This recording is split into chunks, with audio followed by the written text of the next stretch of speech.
Hey, good morning. It's Lauren from Portfolio Rocket. And if any of you have been following the banner that made this announcement, I have like a really fun, often snarky, very wise and knowledgeable gentleman here with us today. It's the one and only Andy Foote. So happy to see you. And Andy let me know right before we came on. He's always excited. So we're gonna make sure that we are, a no fail group here to bring it on. And I also really thought it was funny when I named this live. You're like, "What are Zags?"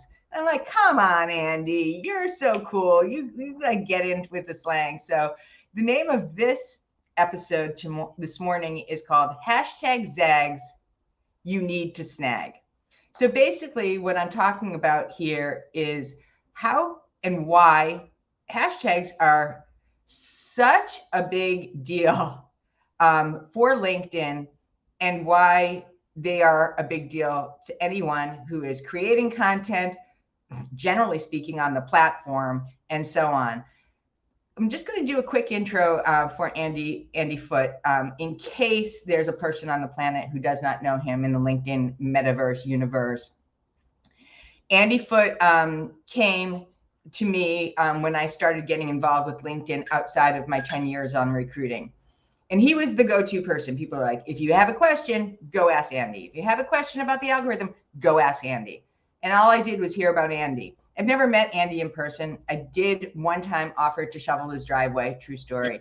But the truth of the matter is that Andy is very much I'm just going to say it because I think it is true, LinkedIn nerd. And I mean that with all the love in my heart. And what that means is that this is not a superficial like idea. This is a man who studies the platform inside and out, sometimes obsessively so. So we're going to benefit from that and really get into some of the meat of this episode. And so the first question, Andy, anything you want to say before I just like ramble on? Apart from thanks very much for having me on the show, Lauren. Oh my God, of course. We're so excited that you're here. So, okay, this is like the $10 million question, right? Yes. What are hashtags?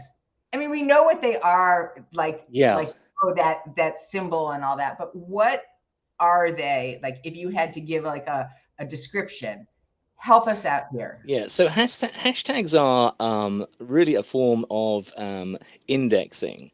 So when you attach a hashtag to your content, as an example, then people can find that content by searching on the hashtag, and it works. So that's upstream, but it's also downstream, because you can obviously build a following, because hashtags can also be followed. So, for example, if you have a custom hashtag, then build it and they will come. Well, part of the nexus that you build is via hashtags. So it's a directory where you can search for topics, but it's also a way to be found if you're using a custom hashtag. So that's it fundamentally. Now there's a third category where you have unclickable hashtags. Unclickable hashtags are part of creator mode, where LinkedIn has decided to give you 5, but we're not really sure what they do. So we're not sure if they are. Well, we don't think, at least I don't think, they're downstream, so they don't have any use there. But in terms of upstream, in terms of what LinkedIn might decide to show you in your feed based on those 5 hashtags you've chosen, perhaps there's something to that. Now, the final thing I'll add just about hashtags for now, Lauren, is that if you're not using them, then they're weakened. Right? Hashtags work superbly if there's mass Ooh. adoption. Because if I go looking for a hashtag, let's say accountancy, and you don't have accountancy or accountancy 101 on your content, then I don't find you. I don't find your content. So hashtags only really work if hashtags are used by many LinkedIn users. And for a while, LinkedIn, in order to do this, they actually forbade people publishing to not publish without them. They actually said, "Oh no, you've got to add 3 hashtags." And of course, users went up in arms and they said, "What? How dare you?" So that experiment didn't really work in terms of mass adoption. Okay. So I actually put this comment in here. Ask your hashtag questions here. This is a confusing topic. So I actually spoke to the one and only Claudia Paradise last night, and we were like, thank you for having this guest, because I do think they're really confusing. So thank you for the elementary definition of hashtags. Hey, Claudia. And then we got Tegan in the house, Amber, yay, from Gurney, and of course, Ken Lang questioning whether you actually are knowledgeable. I love that. He's naughty. He's so naughty. So, this is what we're talking about here. They're a form of indexing. So it's almost like this is kind of how I think of them. I don't know how many of you remember the Dow scrubbing bubbles that used to like move in your bathtub and like get rid of all the grime. They're like the magnets or the shuttler of this content. And also when you use a hashtag, so if I did, hashtag, remind me what yours is, Andy Foot. Andy does LinkedIn. Andy does LinkedIn. What's going to happen? Tell us what's going to happen. What, when you search on that? Yeah. So now I'm like somebody and I want to know what's going on with Andy Foot. So now I search your hashtag and what am I going to find? Yeah, so you will find in no particular order, which is the other thing that makes it confusing for people, right? Because in an ideal world, you would type in Andy does LinkedIn, the hashtag Andy does LinkedIn, and then you will find date ordered, right? In lovely, neat chrono order, you find the most recent, and that doesn't apparently work for whatever reason, and it's complicated and it's unnecessarily complicated. I don't know why exactly that is. So on the one hand, you've got LinkedIn, who are certainly invested in hashtags, right? I would say they're not going away. But on the other hand, the implementation just isn't there. The execution isn't there yet. And number 3, what's next? So I'm a bit of a futurist, so I'm looking towards the potential in the future for hashtags, what I call hashtags 2.0. But yeah, in theory, you should be able to see everything nicely and ordered, and that's the way you do your research. Now, I want to stop you. Go for it. Cut you out. Okay, so I appreciate that LinkedIn is invested in hashtags, but tell me and all the rest of the people why. What's the big deal? Like if you're screaming, use these hashtags, who is it benefiting, and why is this so important to them? Right. So I think ultimately it's important to LinkedIn because they have all of this content. LinkedIn is a publishing house. Has become a publishing house, right? Used to just be a professional networking mammoth, but now it's a publishing house too. So it loves, I think, the idea of users indexing their own content. And it loves the idea of users coming to the platform and for it to be extra sticky. One of the ways to make it sticky is for us to start searching for stuff via hashtags, in addition to the other ways that we might search for content. So, by subject, by name. I mean, that Omnibox, the search Omnibox, is incredibly powerful, right? You do all things search from there, and it is pretty clever, right? Does it need more fine tuning in terms of hashtags? Yeah, it does, right? They could use pop-ups and all kinds of stuff to make it simpler and more obvious. So that's fundamentally why they do it. There's all this content. How do we catalog it, index it? How do we make it more relevant or relevant to the searcher? Right? Isn't it also a benefit to them as in terms of monetization? So think about it. It would be a marketer's wet dream if, for example, we understood, right? I know you'll get banned. You'll lose access because I said that. It's okay. But it is. So hashtags 2.0, imagine if, for example, you knew how many times your custom hashtag was being clicked, right? By whom? Right. At what time of day, from what locale, right? What country? So in other words, Google Analytics, right? Or Bitly for hashtags, right? That's what I'm saying. Hashtags 2.0 has to be. I think LinkedIn probably has this data. I'm guessing that they would, and they're probably thinking, how do we monetize it? But marketers, people like me, anyone who's serious about the content journey on LinkedIn, would pay, right, a certain amount of money to have those insights, that data, those analytics.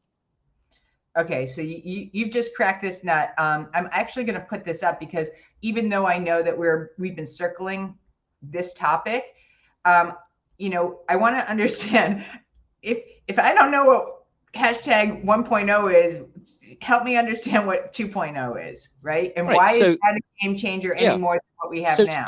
it is the back end. I mean, when you asked Andy what exactly is going, well, you've asked me, via before we got on live. What exactly is LinkedIn doing with hashtags? Do we know what? No, we don't. Of course we don't, because that's proprietary. That's there's a lot of commerce involved there. But my feeling is hashtags 1.0 is what we have now, and it's very basic, right? And my web hashtag 2.0 is all about the back end, sharing more of that back end, all that goodness Ah, that's going on there. And if you think about it, Lauren, in terms of dwell time, right, they and LinkedIn can, explain data that. scientists for the longest time were thinking, well, look, we don't exactly know about our user preferences in terms of content, what they would prefer to see. How do they? So we need to analyze how they treat it. What are they doing with their mouse? What are they doing with their pointer? So dwell time was essentially data scientists doing what they do best, which is, okay, well, let's not just analyze them scrolling, their scrolling behavior on the feed. That really doesn't tell us much of anything. And that's why views are so pointless, right? Because views are just scrolls. You don't actually, they're not clicks, they're not reads that you get with analytics, with articles. And so dwell time was essentially, well, let's actually measure when they click on it, right? Number one. Number two, how long they dwell on that piece of content, when they bounce from it, right? So now they have much better understanding of what we're actually doing, our behavior as regards content. The same thing can be applied to hashtags. Just as I Ah, laid out, right? okay. It's all This right. is good. Who's clicking? Because I've got 1,381 hashtag followers, and You'll I have know more at the end of zero. I this. know zero about them, right? So not only do I want their name, and this is not private. This is like, they don't care. They would probably like to know that they would like for me to know who they are. But then when do they click it? Right? What time of day? How often have they clicked it? Lifetime. As I said, where they're actually based, who else they're clicking on. For example, are they clicking on me? Are they clicking on you? Are they clicking on other people within our orbit? All of that good stuff is there to be had. It's data to be monetized, and I'm pretty sure LinkedIn has it, and I want it. Yeah, I'll pay for it. I don't blame you. So this is super important too, right? So, um, the truth is that the value of hashtags in LinkedIn 1.0, right, are like you said, very kind of like nuts and bolts, very, very basic. 2.0 hopefully is going to help us understand and share the value, the reason why, the ways to optimize the use of hashtags.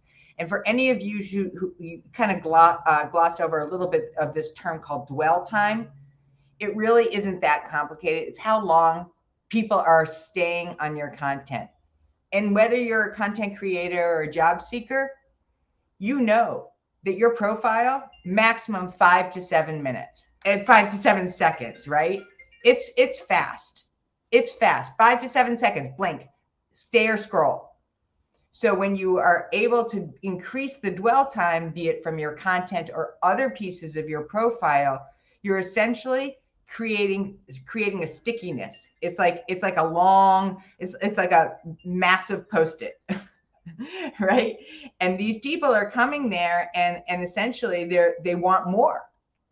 They want more. So they're staying on there. There's some goodie there that they cannot deny.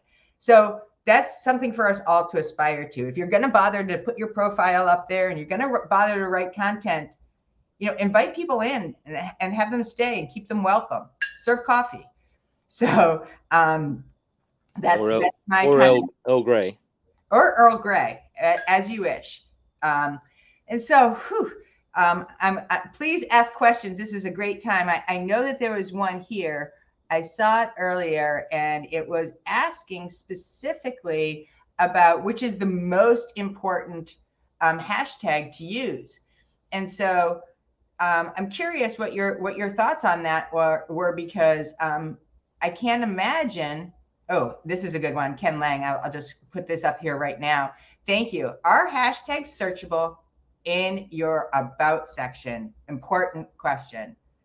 Yeah. Give it to us, Andy. So that's what I was talking earlier about creator mode. Part of creator mode, LinkedIn gives you these so-called hashtags, but they're not hashtags because they're not clickable. So the answer is no. If you did a search on one of those, for example, Kenneth's custom hashtag, if I did a search, that I'm pretty sure I would not, one of the search results would not be Kenneth's profile yet, as far as I know. So that's it's changeable. That could certainly happen. But here's one from a blast from the past. This woman was my neighbor when I lived up north.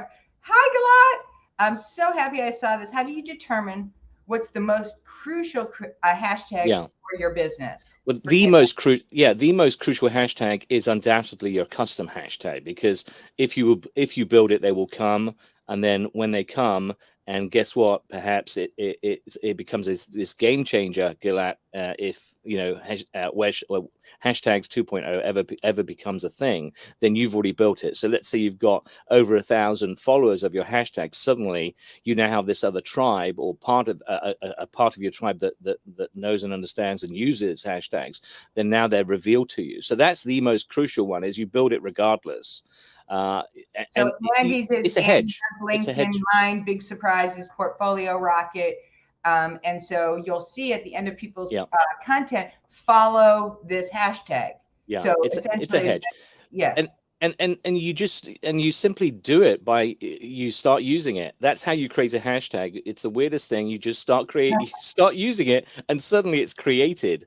So that's mind-blowing. And then obviously you choose something that is key to your brand identity. So mine, Andy does LinkedIn. I like it because it identifies me. Now, could another Andy come along who does LinkedIn? Sure, yeah. But guess what? I've been using it now for years. So it's kind of mine. Right. So, think carefully about brand identity, but that's the most crucial one for your business, or indeed for you as a job seeker. It sets you out from the crowd. It says, look, I'm savvy. I know what I'm doing here. So that's a plus. Awesome. Craig Davis, this is a man of value. What is the underrated thing about hashtags that content creators don't know about? Underrated. I'm not sure about underrated. If you're not using them, then whatever you're doing is not is missing out on that opportunity to be found. Clearly, so that's that's how I would answer that question, Craig. This is a good one. Here, Stumper. What is the difference between having a following for your hashtag versus having a following for your page in terms of people seeing your content more? Yeah, so the only difference is the way that they found you, right? They do it through the hashtag route, or they do it through looking for Erin Anderson and your profile page, or if you have one, a company page. So it's the routing, as the Americans say, the routing, as the Brits would say. That's the only difference. And Amber Webb, always so happy to have you here. What are your thoughts about going back and adding hashtags strategically to, I think this is your past content posts? Yeah.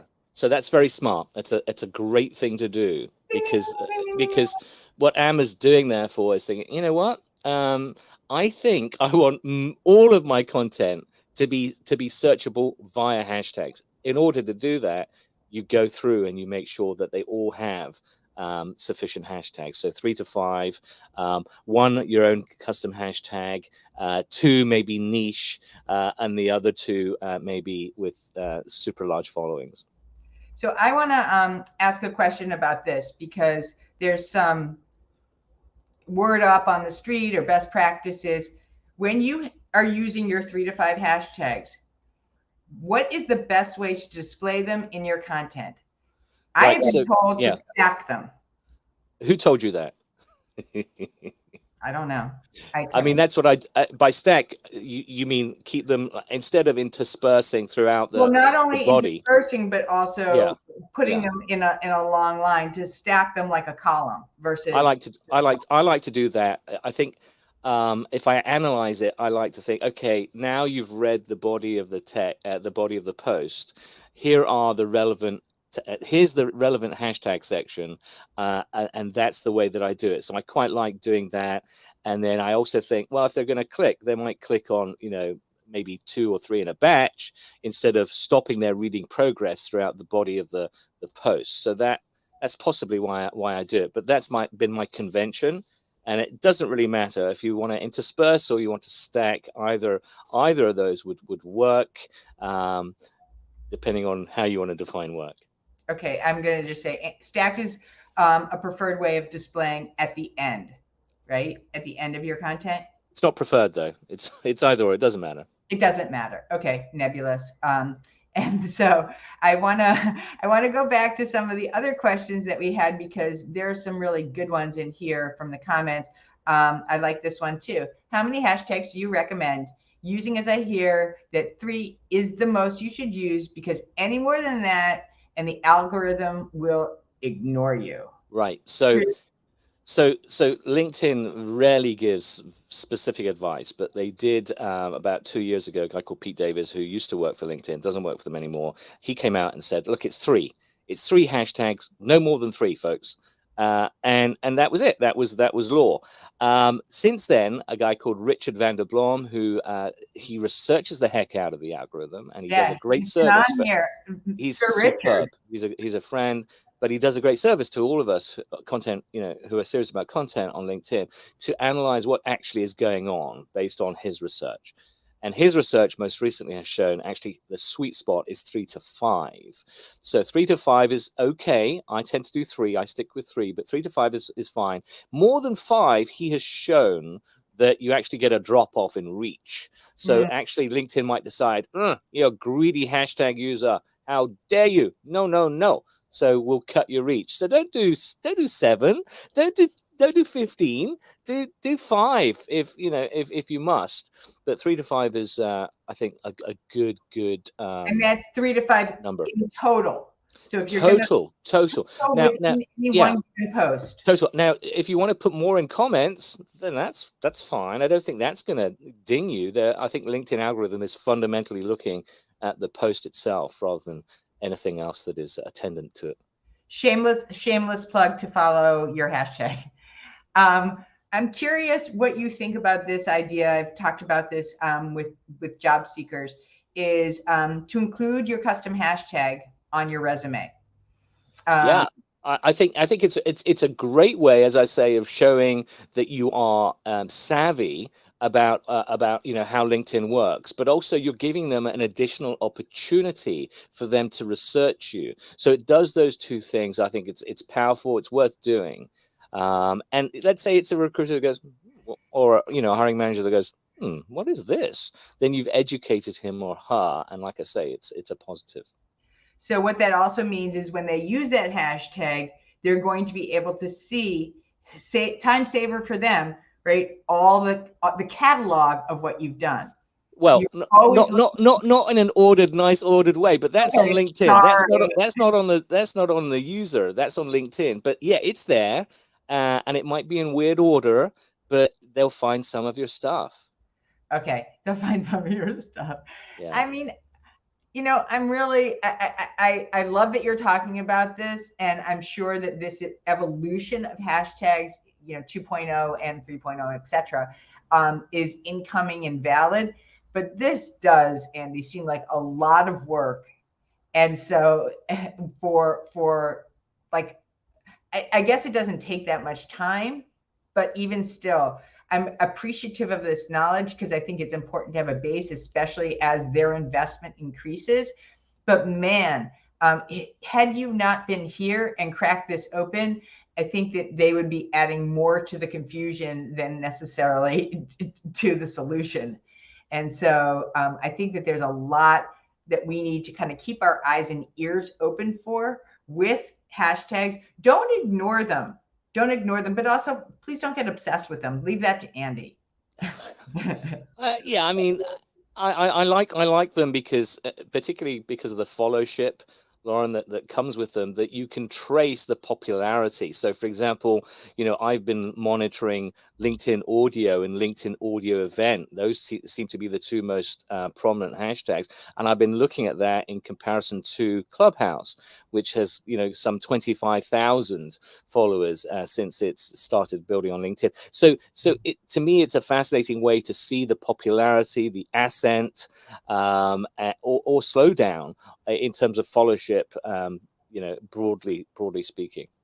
So, Because that's all it's all about followership. It's not usership. As I said, we don't know how often these things are used, but at some stage people said, yeah, I'm interested, and they clicked. right. So two things before we start to wrap it up. Number one, for anyone listening and for those who are going to catch the replay and so on, what is the one thing you must do coming out of this conversation regarding hashtags? Yeah, I would say it's not one, but it's two. If you allow me to, it's do Sure. build that custom hashtag if you haven't already. Start building it now simply by using it. Make sure that it's got that unique brand ID that immediately tells people that it's you. And then also start persuading people to follow it. So I like to put in parentheses next to mine something crazy like or different or attention grabbing, like, if you don't follow me, I'll shave my beard. And just change it up, be creative, but essentially signal to them that you would like them after they've read that post of yours to follow you. So start building the custom hashtag. And if you're not doing that, my second piece is just start using them on your post. So 3 to 5, and at least that way you're having an extra way for people to find your stuff.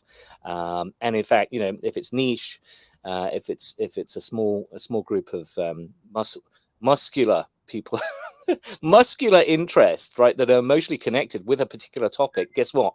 You now have opened that door to that audience by using a niche Excellent. hashtag.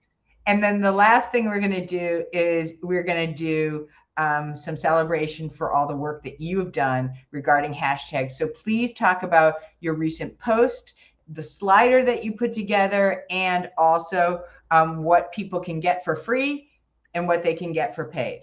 Absolutely. Well, so my recent post, and I've done it a few times, I put out this so-called Hot 100 hashtags. And because I've been following hashtags for 2 years now, I've been gradually building up this Excel spreadsheet, which I call a tracker. And it's now blown up to 1,500 of the most followed hashtags. Now, is it comprehensive? Does it have all of the most followed hashtags? No, because that's quite a task in terms of the way LinkedIn has set that up. But I think I've got the majority of them, and the threshold is they start from a minimum of 10,000 followers and they go all the way up to India. Would you believe 69 million? It's insane. I'm gonna put this Yeah. link in here, but unfortunately, I don't know if this is going to be clickable. I'll put it in the comments so that people can see it. But this is that post, so you can read all about it, and then also some really great ways. I mean, like I said, he's done all the heavy lifting here. So do not rethink it. do not pretend that there's a better way, because you do not have time to be able to do this level of research. So in this post, at least you will be able to have all of the pieces that are going to help you, kind of immediately sift and sort. Like I was using a hashtag called hashtag creatives and marketers. That one is not as popular as creativity. Right. So I swapped it out. Right.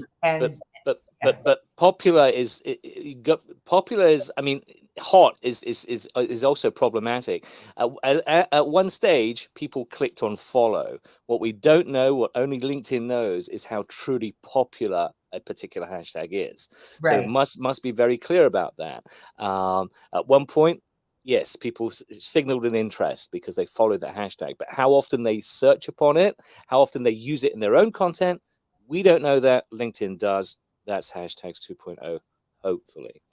Right. So another last thought that I had with this. So let's just say that we're talking about the hashtag creativity.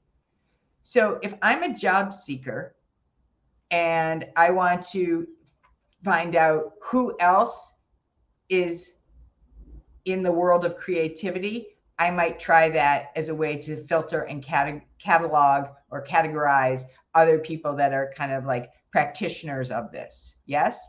Absolutely. I mean, if you're a job seeker and you've got 10 target companies and two of those target companies got their own hashtag, then you start looking, researching that hashtag by looking at all their stuff that they're using the hashtag on. And then you do a reverse Jedi mind trick by using their own hashtag on some of your stuff. And guess what? Whoa, mind blown. You. You're on their radar. Who is this person using our hashtag? Why are they using it? Oh, that's actually cool. Right. I like what they've done. So yeah, I mean, it's another route. It's another way to make yourself relevant and rise above the noise, the crowd. That is a super Jedi move. And our next Jedi move is that we're going to have R2D2 and C3PO take us out. Thank you, Andy Foote, for all your diligence, hard work. I love your humor, your snark. You want to read a great about section, go to Andy Foote's. And also don't forget to click that little icon near his name that does the voice pronunciation, and you'll see what creativity really looks like. I love that, you and me. And also, he is reassuringly expensive. So this is a guy who makes no bones about it, and that kind of transparency is attractive. So take notes. We'll see you next week. Another special guest. Shh, I don't want to say anything now. Thank you all for joining, and special thanks to Andy. Hang out for 2 seconds after this, Andy, and we'll just talk Chicago. Okay. Bye, guys. Thanks again. Bye.